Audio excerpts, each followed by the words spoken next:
Hello students. आज का हमारा जो टॉपिक है वो बोहर एटॉमिक मॉडल से रिलेटेड है। उसके एप्लीकेशन पर हम डिस्कस कर रहे हैं। पिछले लेक्चर में हमने आपसे बात किया था कि बोहर एटॉमिक मॉडल को हमने हाइड्रोजन एटम पर अप्लाई किया था और हमने रेडियस, वेलोसिटी, फ्रीक्वेंसी और टाइम पीरियड का एक्सप्रेशन आपको बताया। आज हम एनर्जी के बारे में बात करेंगे। तो today our video lecture is related to the total energy of revolving electron in a stationary orbits. यानी इलेक्ट्रॉन किसी भी ऑर्बिट में मूव कर रहा है तो उसके पास जो एनर्जी होगी, this energy is the sum of the kinetic energy due to the motion of the electron and potential energy due to the position of the electron from the nucleus. इन दोनों को हम जब ऐड करेंगे तो energy का expression आएगा और उस एनर्जी के एक्सप्रेशन के बारे में आज हम बात करते हैं। वो कैसा होता है, कंटिन्यूस फॉर्म में होता है, डिस्क्रीट फॉर्म में होता है। तो हाइड्रोजन स्पेक्ट्रम को जो एनर्जी के बारे में आज हम लोग आपके साथ बात करेंगे। तो कैसे होता है देखिए। तो सबसे पहले आप बना लीजिए वही आपका जो मॉडल, एटॉमिक मॉडल है। ये आपका एटम है, ये न्यूक्लियस है ZE, और ये इलेक्ट्रॉन रिवॉल्व कर रहा है। ये इसके पास स्पीड है V0 Vn, nth ऑर्बिट में है तो इसका रेडियस Rn है। तो पिछले बार हमने आपसे बात किया था कि जो बोहर्स एटॉमिक मॉडल में और रदरफोर्ड मॉडल में एक सिमिलैरिटी यह है कि जो उसका फर्स्ट पोस्टुलेट है is the similar to the Rutherford model. जो क्लासिकल अप्रोच है वो क्या है कि ये जो इलेक्ट्रॉन रिवॉल्व कर रहे थे इसके लिए जो सेंट्रीपिटल फोर्स बना रहा है वो इलेक्ट्रोस्टैटिक फोर्स बना के देता है। ये इलेक्ट्रोस्टैटिक फोर्स ही इसको रिवॉल्व कर रहा है। एक सेंट्रीपिटल फोर्स लग रहा है सर्कुलर मोशन के कारण। यस, तो mv² upon r, this is the expression of the centripetal force. This must be equal of the electrostatic force, तो 1/41 epsilon not Q1 Q2 upon r square. तो ये r cancel हो जाएगा student, तो ये होगा mv², यहाँ कुछ नहीं बचेगा, तो ये होगा 1/4 पाई एप्सिलॉन नॉट Q1 का मतलब टोटल चार्ज ऑन न्यूक्लियस, तो ये होगा Jd, and charge on electron ये आपका होगा E, और ये आपका R, और ये Rn लिख लीजिए आप। ठीक है, चलिए। तो अब ये हमारा क्या निकला, काइनेटिक एनर्जी का एक्सप्रेशन चाहिए। काइनेटिक एनर्जी होता है हाफ mv²। तो इस एक्सप्रेशन में हाफ से डिवाइड करिए तो ये आ जाएगा हाफ से डिवाइड करेंगे तो ये आ जाएगा हाफ, तो ये हो जाएगा 1/8 पाई एप्सिलॉन नॉट और ZE² अपॉन Rn। तो this is the expression of the kinetic energy of the revolving electron in a stationary orbit. अब हमको पोटेंशियल एनर्जी चाहिए, इलेक्ट्रोस्टैटिक पोटेंशियल एनर्जी, क्योंकि न्यूक्लियस और इलेक्ट्रॉन के बीच में एक फोर्स एक्ट हो रहा है जिसको बोलते हैं अट्रैक्टिव इलेक्ट्रोस्टैटिक फोर्स। तो यहाँ पर potential energy, electrostatic potential energy, ये कितना हो जाएगा, जिसका एक्सप्रेशन होता है 1/4 पाई एप्सिलॉन नॉट, ये हो जाएगा Q1 Q2 अपॉन R, और ये आपका होगा 1/4 पाई एप्सिलॉन नॉट, और ये Q1 कितना हो जाएगा, टोटल चार्ज ये है Jd, और यहाँ विथ साइन कन्वेंशन नहीं है, Q2 charge on electron, negative charge है इस पर Ne अपॉन R।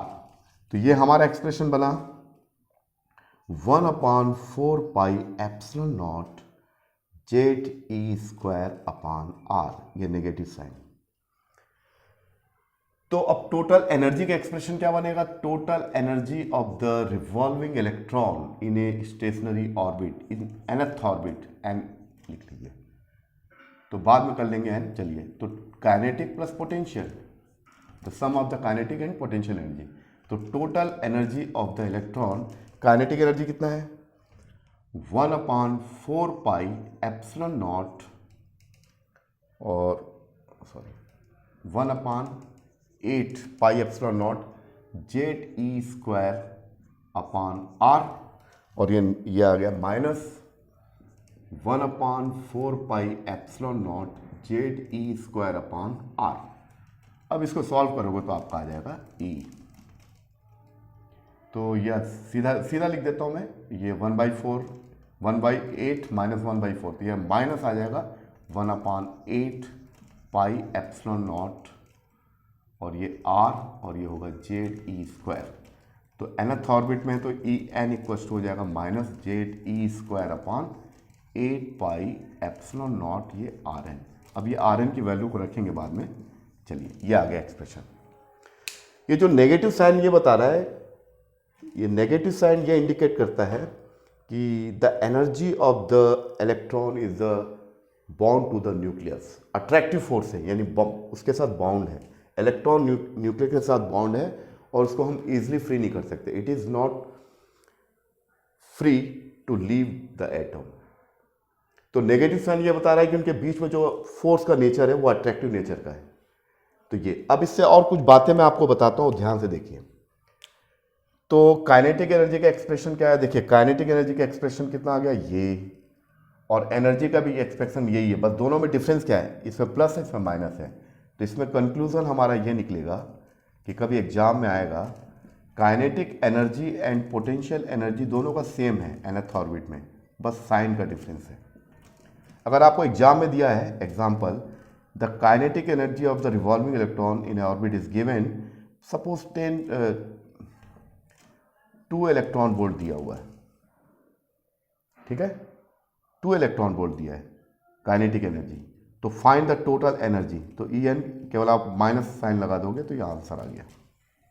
तो इसका ये एडवांटेज है, तो ये एक्सप्रेशन बनने से। दूसरा क्या है कि काइनेटिक एनर्जी का टोटल एनर्जी के साथ रिलेशन सेम है, बस साइन का डिफरेंस है, ये नेगेटिव साइन में होता है पॉजिटिव साइन में।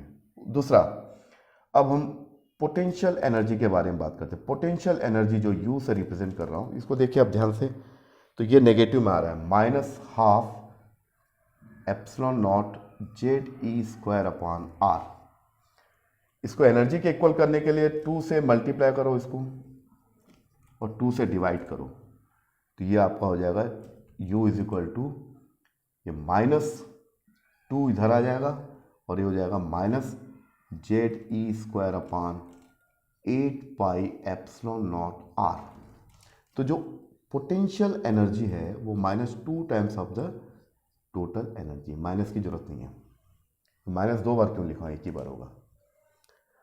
तो ये जो तो या ये आपको क्या बता रहा है कि जो टोटल एनर्जी का काइनेटिक एनर्जी के साथ ये रिलेशन है, जो potential energy of the revolving electron in orbit is the 2 times of the net energy. यानी अगर इस क्वेश्चन में आपको क्या दिया है, कितना आ गया है, एनर्जी 2 इलेक्ट्रॉन वोल्ट आ गया, तो यू कितना आ जाएगा, 2 इंटू ई की वैल्यू है 2 इलेक्ट्रॉन वोल्ट, तो 4 इलेक्ट्रॉन वोल्ट आ जाएगा। तो फर्स्ट पार्ट क्लियर हुआ, बहुत सिंपल है ये तो एक्सप्रेशन है कि रिवॉल्विंग इलेक्ट्रॉन है तो इसके मोशन के कारण इसके पास काइनेटिक एनर्जी होगी, तो मैंने निकाल लिया है। फिर इसके पास पोटेंशियल एनर्जी होगी, तो पोटेंशियल एनर्जी का एक्सप्रेशन निकाल दिया, दोनों को ऐड कर दिया, तो ये फाइनल एक्सप्रेशन है। अब मैं आपको दिखा रहा हूँ कि काइनेटिक एनर्जी पोटेंशियल एनर्जी के मैग्नीट्यूड के सेम है, बस उसका साइन डिफरेंट है, ये पॉजिटिव में ये नेगेटिव में। अगर आपके पास कोई न्यूमेरिकल आता है कि काइनेटिक एनर्जी किसी भी ऑर्बिट में दिया और 2 इलेक्ट्रॉन वोल्ट है, तो आप सीधा क्या है, उसकी टोटल एनर्जी को सीधा केवल साइन को चेंज करोगे, सेम वही रहेगा। लेकिन अगर आपसे पोटेंशियल एनर्जी पूछा है तो 2 times of the total energy of the electron, तो जो भी एनर्जी है उससे 2 से मल्टीप्लाई, तो 4 इलेक्ट्रॉन वोल्ट आएगा। तो फर्स्ट पार्ट ये हुआ। अब हम इसके एनर्जी आइगन वैल्यू या एनर्जी के बारे में बात करेंगे। अभी आर एन की वैल्यू रखेंगे। तो आपको याद होगा कि पिछले लेक्चर में मैंने आर एन की वैल्यू बताया था, तो उसको मैं नोट करूंगा। तो ये इसका पार्ट 1 हुआ। पार्ट 2 देखते हैं इसका। अब आर एन की वैल्यू रखते हैं, चलिए इसको मिटा देता हूं मैं।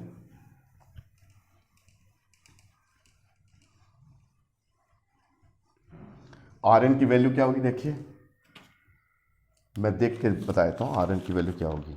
Are N is R N, लिख देते हैं, R N equals to epsilon not H square N square upon pi M Z E square. ये है आपका आर एन की वैल्यू, ठीक है। अब ये एनर्जी के एक्सप्रेशन में इस आर एन की वैल्यू को रख दीजिए, तो आपका आंसर आ जाएगा E n equals to Z E square upon 8 pi epsilon not. R n की वैल्यू रिवर्स हो जाएगा, ये वैल्यू ऊपर चला जाएगा, पाई एम जेड ई स्क्वायर अपॉन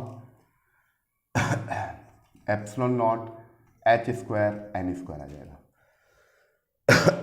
चलिए, तो the total energy of the electron in nth orbit will be, minus तो रहेगा ही, ये जेड स्क्वायर, ये पाई कैंसिल हो गया और कुछ कैंसिल हो रहा नहीं हो रहा है, तो Z square M Z square और ये ई पावर 4 आ गया, और यहाँ पर आएगा 8 एप्सिलॉन नॉट स्क्वायर हो जाएगा ये, और ये एच स्क्वायर और ये एन स्क्वायर।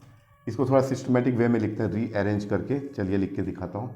माइनस तो रहेगा ही, और ये जो है एम ई पावर 4 और ये 8 epsilon not square H square और Z square upon N square.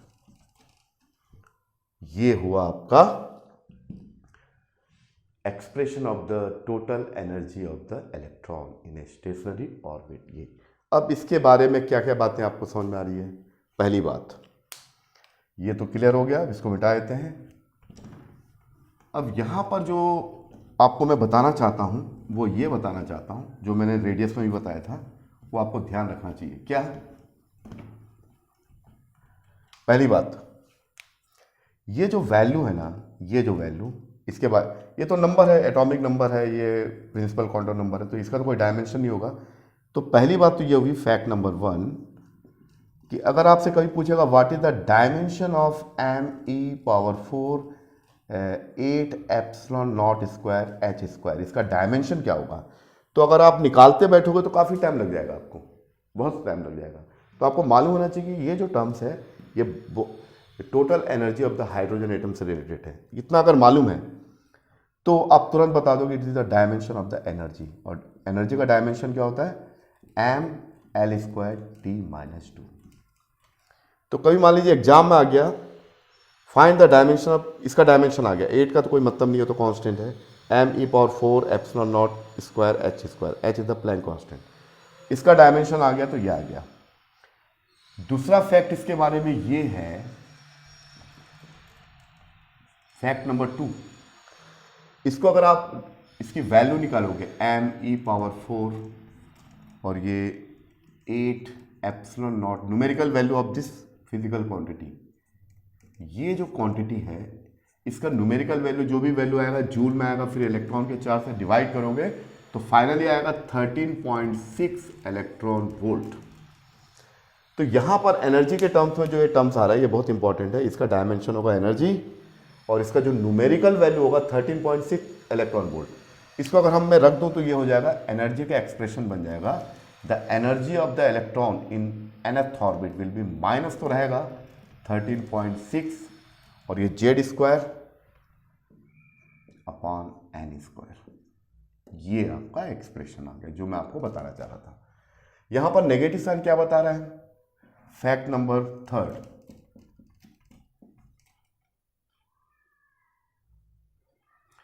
here negative sign indicates the electron is bound to the nucleus.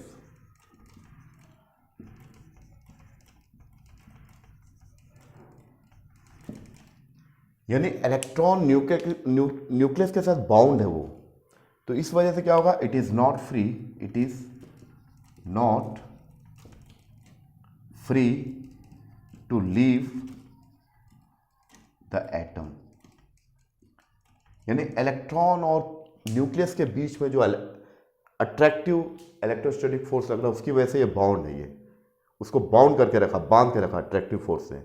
तो इसलिए इलेक्ट्रॉन को हम इजीली फ्री नहीं कर सकते, it is not free to the leave the atom, वो atom को छोड़ के जाएगा नहीं वो। ठीक है, नेक्स्ट जो पॉइंट है, अब ये सब फैक्ट्स हैं जो एनर्जी के बारे में। अब आगे बढ़ते हैं, ये हो गया एक्सप्रेशन, वो आ गया। अब चलिए अब हम हाइड्रोजन एटम्स के बारे में अप्लाई करते हैं इस एनर्जी आइगन वैल्यू को। तो ये हमारा फॉर्मूला है, इसका मतलब ये होगा, फैक्ट नंबर 4 है,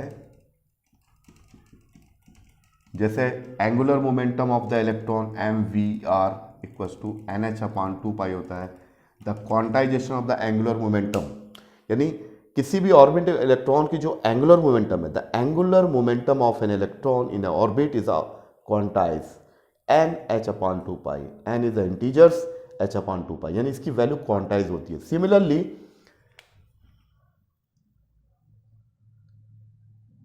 फैक्ट नंबर जो 4 है वो क्या है कि energy the total energy is also quantized. यानी इसका मैं अभी एनर्जी डायग्राम खींचूंगा, इसका मतलब ये हुआ कि अब एनर्जी के जो भी वैल्यू मिलेंगे according to this formula, restriction है, कंटिन्यूअस फॉर्म में नहीं है, डिस्क्रीट फॉर्म में मिलेगा। क्लासिकल मैकेनिक्स और ओल्ड फिजिक्स और मॉडर्न फिजिक्स में यही डिफरेंस है कि जो ओल्ड फिजिक्स है उसमें एनर्जी के कुछ भी वैल्यू पॉसिबल हो सकते हैं, लेकिन यहां पर मैं अभी आपको बताऊंगा कि फर्स्ट ऑर्बिट में कितनी एनर्जी होगी। Find the energy of the hydrogen atom, find the energy of the electron in a first orbit, second orbit, third orbit up to infinity. तो वो क्वांटाइज फॉर्म में होंगे, कुछ फिक्स्ड वैल्यूज होंगे, continuous form में नहीं होते। तो ये सबसे बड़ी चीज़ है ना, जो आपको मॉडर्न फिजिक्स में मिलेगा। तो एनर्जी द क्वांटाइज। और उसके बाद देखिए for hydrogen atom, for hydrogen atom, तो हाइड्रोजन एटम के लिए तो Z इक्वल टू हो जाएगा 1, तो इसका एनर्जी एक्सप्रेशन क्या आएगा nth ऑर्बिट के लिए -13.6 अपॉन n स्क्वायर, ये आएगा। अब आप इसकी वैल्यू रखिए, अब इसका एनर्जी डायग्राम बना रहा हूं मैं भी। तो पहले आप n इक्वल टू 1 रखिए, n तो 0 हो नहीं सकता, पॉसिबल नहीं, यहाँ भी n 0 नहीं है, तो ये तो इसमें पॉसिबल नहीं है, बहुत से टर्म मॉडल में पॉसिबल नहीं है n 0, ठीक है। n 1 से स्टार्ट होगा, तो ये इसको बोलेंगे n equal to 1 the principal quantum first orbit, यानी इलेक्ट्रॉन अगर फर्स्ट ऑर्बिट में रिवॉल्व कर रहा है तो उसकी बाइंडिंग एनर्जी, टोटल एनर्जी कितनी होगी, E1 equal to -13.6 1 square EV, तो this is the -13.6 electron volt.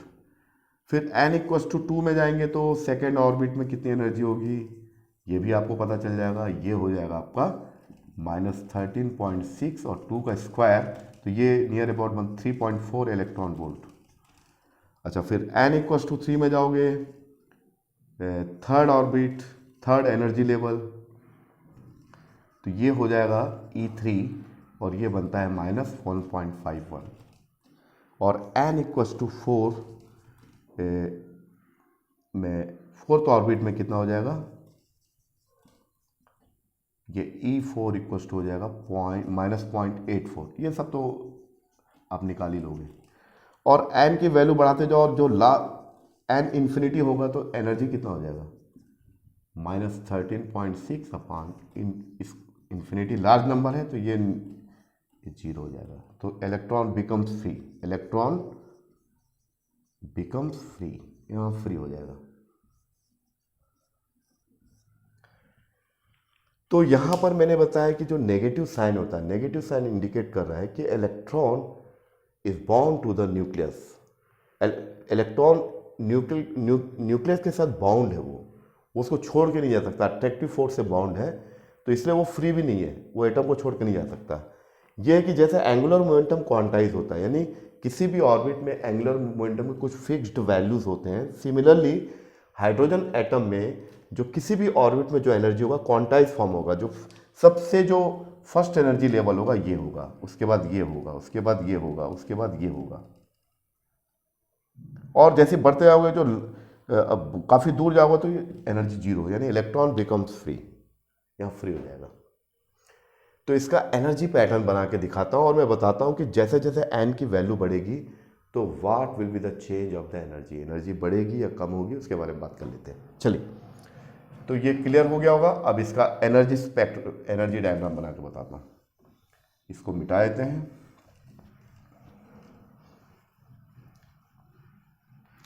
इसका एनर्जी डायग्राम क्या होगा मैं आपको बताता हूँ, देखिए बहुत ईजी है।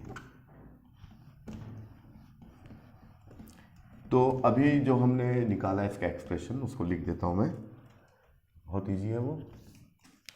En -13.6, ये याद रखिए, Z square upon n square, यही था ना, यही था ना,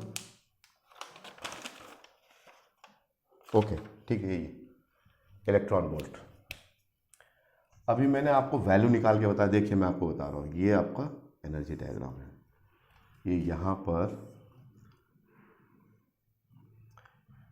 तो सबसे पहले हम इधर चलते हैं, n इक्वल्स टू 1 में चलते हैं, तो कितनी एनर्जी है, -13.6 नेगेटिव एनर्जी, यानी अट्रैक्टिव फोर्स लग रहा है। उसके बाद सेकंड कितना, अच्छा यहाँ लिख लेते हैं, n इक्वल्स टू 1 के में आपका 13.6 आ रहा था electron volt, minus n equals to 2 में आ रहा था -3.4 इलेक्ट्रॉन वोल्ट आ रहा था, n इक्वल्स टू 3 में आ रहा था -1.51 और n इक्वल्स टू 4 में आ रहा था 0.84 इलेक्ट्रॉन वोल्ट, माइनस रहेगा ये, और ये इन्फिनिटी में चला जाएगा 0, ये पूरी तरह फ्री हो जाएगा। तो अब देखिए, इसको ध्यान से देखिए, इसके बारे में बात कर लेनी है। 13.3 फिर n इक्वल 3.4 आ रहा है, यानी ये जो है 3.4, ये पूरा आपका ये 0 है यहाँ से, तो ये यहाँ पर आएगा कहीं 3.4, तो ये आपका हो गया second orbit, n equals to 2, यानी सेकेंड ऑर्बिट की जो एनर्जी होगी, the energy of the electron in a second orbit -3.4। फिर उसके बाद 3 में जाएंगे तो 1.5 आ रहा है, तो 1.5 यहाँ दिखा देता हूँ मैं, n इक्वल्स टू 3, 1.5, ये नेगेटिव एनर्जी है, -1.51। उसके बाद 4 में दिखाता हूँ तो ये आ जाएगा n इक्वल्स टू 4, तो ये हो जाएगा -0.84, और जैसे ही ऊपर जाएंगे तो ये 0 हो जाएगा। अब ये आपको क्या मैसेज दे रहा है, तो यहाँ पर अगला फैक्ट लिखिए, अगर आप एल्जेब्रिकली या मैथमेटिकली चलोगे तो ये मोर नेगेटिव है, फिर जैसे जैसे जाएंगे तो नेगेटिविटी कम हो रही है, और यहाँ पर 0, तो यहाँ पर उस पॉइंट को लिख लेते हैं, एज n इंक्रीजेस, जैसे जैसे n का मान बढ़ता जाता है, n increases, that is the energy of electron gradually increases, ये भी बढ़ता जाता है। क्यों? क्योंकि जैसे जैसे ऊपर जाते हैं, that means the energy of electron less negative, यानी उसकी नेगेटिविटी कम होती जा रही है। तो मैथमेटिकली देखें तो ये वैल्यू सबसे मिनिमम वैल्यू है, उसके बाद और एनर्जी बढ़ी, फिर और एनर्जी बढ़ी और बढ़ी, और ये सबसे ज़्यादा। तो the end if the principal quantum number increases, n is the increases, the energy of the electron gradually increases, why? Because the energy of the electron less negative, यानी अकॉर्डिंग टू मैथमेटिक्स क्या होगा, जैसे जैसे n की value बढ़ेगी, अगर ये negative नहीं होता तब तो कम हो जाती, लेकिन नेगेटिव होने की वजह से क्या होगा, इसकी वैल्यू बढ़ेगी। तो ये बहुत इंपॉर्टेंट चीज़ है, यानी जैसे जैसे हम higher, when the electron when electron move to higher orbits, the energy gradually increases in increase the principal quantum number, यानी जैसे जैसे ऊपर के ऑर्बिट्स में जाते हैं एनर्जी बढ़ते जाती है, यानी एनर्जी लेस नेगेटिव की ओर बढ़ रहा है। पहले बहुत ज़्यादा नेगेटिव था, मोर नेगेटिव, थोड़ा कम नेगेटिव का, और लास्ट में 0, वहाँ इलेक्ट्रॉन फ्री हो गया। तो अब इसका मतलब क्या हुआ, या तो ये एनर्जी होगी या तो ये एनर्जी होगी, इसके बीच का एनर्जी पॉसिबल नहीं है, इसी को बोलते हैं क्वांटाइजेशन ऑफ द एनर्जी। या तो ये एनर्जी पॉसिबल है या तो ये, इसके बीच का वैल्यू पॉसिबल नहीं है, नॉट परमिटेड। या तो ये वैल्यू होगी या तो ये वैल्यू होगी, इसके बीच का वैल्यू नहीं है, फॉरबिडन है वो। तो इसी को बोलते हैं क्वांटाइज, इसी को बोलते हैं क्वांटम, इसी को क्वांटम फिजिक्स भी बाद में बोलेंगे। तो माइक्रोस्कोपिक लेवल में हर चीज क्वांटाइज होती है, क्लियर? तो ये एक अगली चीज है। और उसके बाद हम इसका हाइड्रोजन लाइक एटम स्केल निकालते हैं, hydrogen like atoms. Hydrogen like atoms में आपका आता है जैसे लिथियम, लिथियम के आउटर मोस्ट में 3 इलेक्ट्रॉन्स होते हैं, इसके 2 को बाहर निकाल दो तो ये बन जाएगा लिथियम +2+, तो ये हाइड्रोजन लाइक एटम हो गया। हीलियम के आउटर मोस्ट ऑर्बिट में 2 इलेक्ट्रॉन्स होते हैं, ठीक है, इसको एक को बाहर कर दो तो ये बन जाएगा हीलियम प्लस, आयंस में कन्वर्ट हो गया तो हाइड्रोजन लाइक हो गया। बेरिलियम, बेरिलियम का आपका होता है बेरिलियम या बोरान का 2326, हाँ। तो इस टाइप का जो भी है, जैसे लिथियम का निकाल के दिखाता हूं, तो लिथियम का कितना होगा फर्स्ट ऑर्बिट में E1 माइनस ये होगा n equal to, first orbit में लिथियम की एनर्जी कितनी होगी, ग्राउंड स्टेट एनर्जी लेवल, 13.6, और ये जेड की जगह लिखोगे आप, लिथियम का जेड इक्वल 3 होता है 3, और ये होगा आपका एन 1 स्क्वायर, तो ये होगा आपका -13.6 इंटू 9, इससे मल्टीप्लाई कर दो तो आपका एनर्जी निकल जाएगा। ठीक है, अगर हीलियम का चाहिए तो फर्स्ट एनर्जी लेवल में तो -13.6 इंटू 3 की जगह आप 2 लिखेंगे, हीलियम का 2 होता है 2 square upon 1 square. First orbit में कितनी होगी हीलियम की एनर्जी, तो ये होगा -13.6 into Z, atomic number is 4, तो ये लगा 54 इलेक्ट्रॉन वोल्ट। तो ये जो बोहर्स एटॉमिक मॉडल है सक्सेसफुली हाइड्रोजन एटम को सक्सेसफुली एक्सपेंड करता है, उसके radius, velocity, frequency, time period, kinetic energy, total energy, और इसका जो एनर्जी का एक्सप्रेशन है, तो ये इस ऑर्बिट के करस्पॉन्डिंग जो एनर्जी, इसको बोलते हैं ground state energy level, ground state energy level. ये लोवेस्ट एनर्जी, इससे नीचे एनर्जी नहीं है, lowest energy, the lowest energy of the electron in the first orbit, यानी इससे नीचे का एनर्जी पॉसिबल है, जो minimum energy of the electron in the first orbit, यानी फर्स्ट ऑर्बिट में मिनिमम कितनी एनर्जी होगी 13.6, ये the ground state lowest energy. फिर उसके बाद अगला जो एनर्जी होगा उससे थोड़ा ज़्यादा होगा, वो होगा n = 2 is the next energy -3.4 electron volt, उससे और ज़्यादा कितना होगा -1.51 इलेक्ट्रॉन वोल्ट, फिर वैसे फिर लास्ट में 0, फिर यहाँ से पॉजिटिव एनर्जी, ये नेगेटिव एनर्जी। अट्रैक्टिव फोर्स है, क्योंकि इलेक्ट्रॉन और न्यूक्लियस के बीच में तो अट्रैक्टिव फोर्स ही लग रहा है, तो ये एनर्जी जो नेगेटिव साइन बताता है कि electron is the tightly bound to the nucleus with attractive force, यानी इलेक्ट्रॉन न्यूक्लियस के साथ अट्रैक्टिव फोर्स से बाइंड है या बाउंड है, वो इजिली फ्री नहीं हो सकता, उसको फ्री करने के लिए हमको कुछ एनर्जी की जरूरत पड़ेगी। तो हम लोग अगले पॉइंट पे आते हैं, वो है आयोनाइजेशन एनर्जी। उसके बाद आयोनाइजेशन एनर्जी, ये क्लियर हो गया होगा, एनर्जी स्पेक्ट्रम समझ में आया, यानी जैसे जैसे एन की वैल्यू बढ़ेगी, जैसे जैसे प्रिंसिपल जैसे जैसे higher when the electron is jump to the higher orbits the energy the gradually increases, energy will be also gradually increases, energy भी बढ़ती जाएगी, क्योंकि यह नेगेटिव साइन है, तो जैसे जैसे ऊपर जाएंगे तो उसकी नेगेटिविटी कम होगी, यानी लेस नेगेटिव हुआ, लेस नेगेटिव 0। तो अगर हम मैथमेटिक्स के अनुसार देखें तो सबसे लोवेस्ट एनर्जी होगी, और उससे थोड़ा ज़्यादा एनर्जी ये होगा, फिर ज़्यादा ये, ज़्यादा, और ये सबसे ज़्यादा फ्री इलेक्ट्रॉन जो आउटर मोस्ट और सबसे ज़्यादा एनर्जी। क्लियर? तो अब हम आयोनाइजेशन एनर्जी के बारे में बात कर लेते हैं, फिर हमारा ये लेक्चर कंप्लीट हो जाएगा। अब यहाँ ही बात कर लेते हैं, तो ये एक्सप्रेशन को कैसे यूज़ करना, हाइड्रोजन लाइक एटम, यानी जिसमें एक इलेक्ट्रॉन और न्यूक्लियस के अराउंड वो रिवॉल्व कर रहा है, तो उस टाइप के जितने भी पॉसिबल बनते हैं, पिछले बार नीट एग्जाम में आया था, तो इसमें लिथियम, हीलियम, बेरिलियम और नियॉन दिया था, तो कौन उसके सिमिलर नहीं है, तो उसका आंसर होगा नियॉन। तो ये तो सब तो बन ही जाएगा आपसे। चलिए अब हम लोग बात करते हैं आयोनाइजेशन एनर्जी। तो ये बहुत सिंपल है, इसको वैसे केमिस्ट्री में भी आप पढ़ते होंगे, है ना। तो ये सिंपल आयोनाइजेशन एनर्जी क्या है, आयोनाइजेशन एनर्जी, और हाइड्रोजन एटम पर कितना होता है वो निकाल। तो चूंकि क्या है कि मैंने बताया जो एनर्जी का एक्सप्रेशन उसमें नेगेटिव साइन आ रहा है, नेगेटिव साइन आ रहा है, इसका मतलब क्या हुआ कि जो electron is bond to the nucleus with electrostatic force, attractive force, ये हो गया, जेड को हटा दिया ये। तो आयोनाइजेशन एनर्जी का डेफिनेशन क्या हुआ, it is very simple, the ionization energy is the minimum energy required to remove an electron from the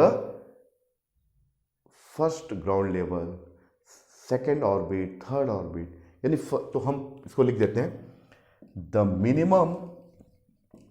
minimum energy required to remove the electron from the ground level, from the ground state, यानी ये ground state ये हुआ, उसका अगला state ये होगा, उसका अगला ये ground state orbit of an atom is called ionization energy. तो किसी भी इलेक्ट्रॉन को ग्राउंड स्टेट यानी सबसे मिनिमम एनर्जी है, तो इस फर्स्ट ऑर्बिट से रिमूव करने के लिए, उसको पूरी तरह से अलग करने के लिए, यानी पूरी तरह से यहां तक बाहर निकालने के लिए, यानी आपका हो गया ये N1 इक्वल टू हो गया 1 और N2 कहां तक ले जाना, टू फ्री, टू रिमूव का मतलब उसको फ्री करना, फ्री का मतलब, तो N1 equal to 1, N2 is equal to infinity. तो ये एक्सप्रेशन रखोगे तो ये हम लोग जानते हैं कि E n equal to -13.6 n square EV होता है।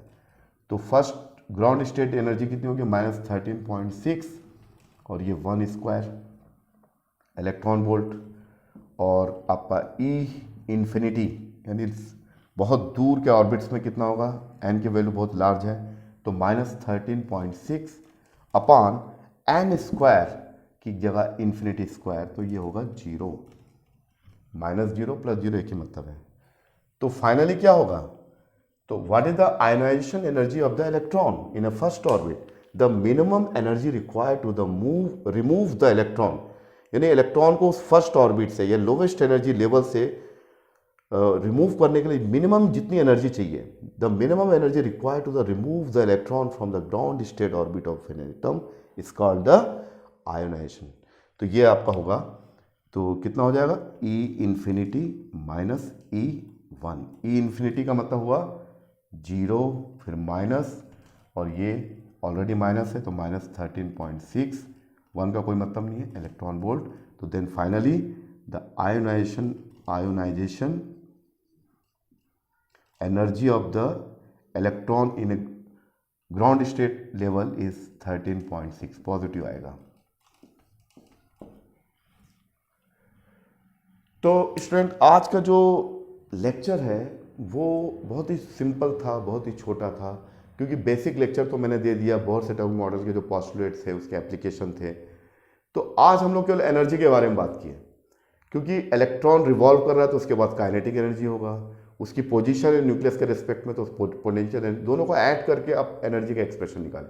एनर्जी के बारे में 2-3 बातें कि क्वांटाइज फॉर्म में होता है, यानी एटॉमिक डोमेन में जो भी एनर्जी होगा कंटिन्यूस फॉर्म में कभी नहीं होता है, एटॉमिक डोमेन में तो नहीं होता है, डेली लाइफ में हो सकता है। तो एटॉमिक डोमेन में जो भी एनर्जी मिलेगी वो क्वांटाइज फॉर्म में होगी, ना केवल एनर्जी बल्कि उसका रेडियस, वेलोसिटी, टाइम पीरियड, हर चीज क्वांटाइज होता है, फिक्स्ड वैल्यूज होते हैं। एंगुलर मोमेंटम भी क्वांटाइज होता है, यानी किसी ऑर्बिट में कितनी एंगुलर मोमेंटम होगी ये फिक्स्ड होता है, कुछ भी नहीं हो सकता। तो बोह्र एटॉमिक मॉडल का इंपॉर्टेंस यही है कि उसको हाइड्रोजन एटम पर अप्लाई करने से हम बहुत सारी चीज़ों के बारे में हमको इंफॉर्मेशन मिलता है। जो most probable distance of the electron from the nucleus, मैंने पिछले लेक्चर बताया था, वो 0.53 एंगस्ट्रॉम होता है, यानी उतने मिनिमम डिस्टेंस पर उसकी प्रोबेबिलिटी है कि मिलेगा। फिर सेकेंड ऑर्बिट की क्या प्रोबेबिलिटी है, तो ये तमाम चीज़ें हैं जो बहुत इंटरेस्टिंग चीज़ें हैं जो आपको पढ़ना चाहिए, और ये मॉडर्न फिजिक्स का पार्ट है। तो आज का लेक्चर यहीं तक था। एनर्जी का स्पेक्ट्रम है, तो कई लोगों को इसकी वैल्यू देख के लगेगा ये वैल्यू ज़्यादा नहीं, ये मोर नेगेटिव है और less negative, less negative, less negative, 0, यानी जैसे जैसे एन की वैल्यू बढ़ेगी एनर्जी बढ़ेगी। तो वैसे अगर हम काइनेटिक एनर्जी को ले, काइनेटिक एनर्जी का एक्सप्रेशन क्या है, काइनेटिक एनर्जी का एक्सप्रेशन है JD² अपॉन 8πε0 Rn, है ना। तो ठीक है, काइनेटिक एनर्जी तो ये इक्वल होगा, और जो टोटल एनर्जी होगा 2E। ठीक, ये भी बता चुका हूं मैं।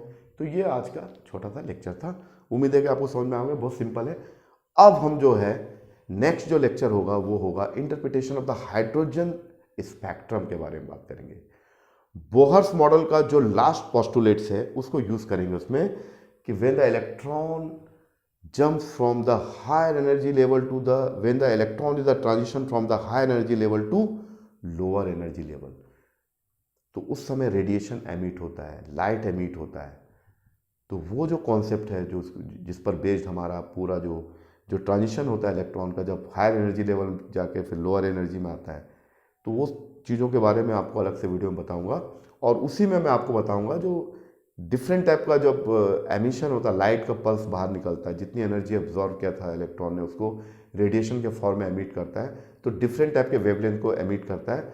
तो उसी वेवलेंथ के अकॉर्डिंग हमारे पास बहुत सारे सीरीज मिल जाते हैं, जिसमें लाइमन स्पेक्ट्रम का सीरीज मिलता है, लाइमन, बामर, पार्सन, ब्रैकेट, फुन। तो ये हमारा लास्ट लेक्चर होगा थ्योरेटिकल एकेडमिक लेवल पर, कॉन्सेप्ट बेस्ड होगा। उसके बाद में जो भी पढ़ाएं बोर्स एटॉमिक मॉडल का रदरफोर्ड, उन सब पर बेस्ड मैं आपको न्यूमेरिकल बताऊंगा जो आपके कॉम्पिटिटिव लेवल में आ चुके हैं। इसी के साथ हमारा ये लेक्चर खत्म होता है। उम्मीद है कि आपको ये समझ में आ गया। बहुत सिंपल है, जो अगर कंटिन्यू अगर लेक्चर को सुन रहा हो तो उसको बहुत ईजी लगेगा।